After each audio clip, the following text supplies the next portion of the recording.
앞서 중대재해 사건의 공판 절차에 관하여 전반적으로 살펴보았습니다.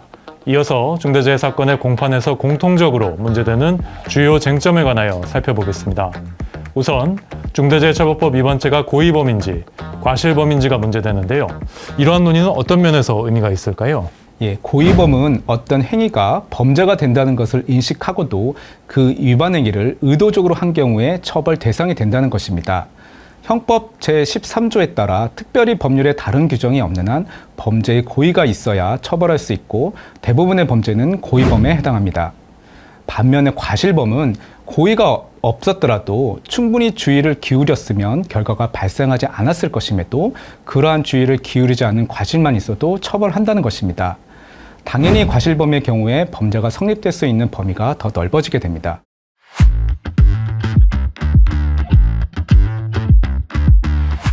고의가 있어야만 처벌되는 고의범과 과실만 있어도 처벌되는 과실범의 차이를 잘 알겠습니다. 그렇다면 중대재해처벌법 위반죄는 고의범인가요? 과실범인가요? 중대재해처벌법 위반죄, 그중에서도 중대재해처벌법 제6조의 산업재해 치사상죄는 경영책임자에 부과된 안전보건 확보 의무를 위반하여 종사자가 죽거나 다친 경우에 성립합니다. 이때 치사상 부분, 즉 종사자가 죽거나 다친 결과가 발생한 부분은 과실범에 해당한다는 것이 일반적인 견해입니다. 당연히 경영책임자가 종사자가 죽거나 다칠 것을 처음부터 의도하거나 인식하지는 않았겠죠. 즉 의무 위반으로 종사자의 사망이나 부상, 중독이라는 중한 결과가 발생할 것을 예견하였음에도 그러한 의무를 다하지 않아 중한 결과를 발생하게 하였다는 점에서 이 부분은 과실범에 해당합니다. 그런데 경영책임자가 중대재해처벌법에 따른 안전보건 확보 의무를 위반하는 부분은 다르게 보아야 할 것 같습니다. 법령에 따라 부과된 의무를 이행하지 않는다는 것은 그러한 미이행 행위가 법에 위반된다는 것을 인식하면서도 스스로 위반 행위를 방치하는 것입니다. 즉 의무 미이행이 법에 위반됨에도 그 위반 상태를 방치한다는 미필적 고의가 예고되어 고의범으로 보는 것이 타당합니다. 중대재해처벌법이 제정되기 전에 산업안전보건법 위반죄에 관하여 대법원은 사업주가 사업장에서 안전조치를 취하지 않은 채 작업을実施하거나 그와 같은 안전조치가 취해지지 않은 상태에서 그 작업이 이루어지고 있다는 사실을 알면서도 이를 방치한 경우에 산업안전보건법 위반죄의 고의가 인정된다고 보았습니다. 그럼 이러한 판례가 중대재해처벌법 위반죄에서도 역시 적용될 수 있을까요? 중대재해처벌법 위반죄에 대하여도 향후 대법원의 명확한 판시가 나올 것으로 기대됩니다만 중대재해처벌법 위반죄 역시 경영책임자가 안전보건 확보 의무가 취해지지 않은 채 사업이 영위되고 있다는 사실을 알면서도 이를 방치하는 인식, 즉 미필적 고의가 요구되어 고의범으로 볼 수 있습니다. 이때 법령에서 부여된 안전보건 확보 의무를 몰랐다고 하더라도 정당한 이유가 되지 않아 고의가 인정되는 데는 영향이 없습니다.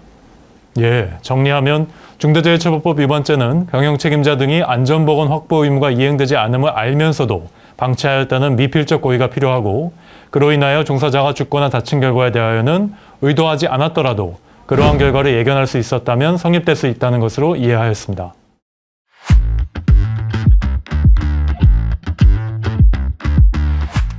중대재해처벌법 위반죄가 문제되는 경우에는 보통 형법상 업무상 과실치사상죄나 산업안전보건법 위반죄가 같이 문제되는데요.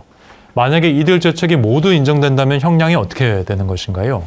형법에서는 여러 개의 행위를 하여 각각의 행위가 범죄에 해당하는 경우와 한 개의 행위가 여러 개의 범죄에 해당하는 경우를 다르게 규정하고 있습니다.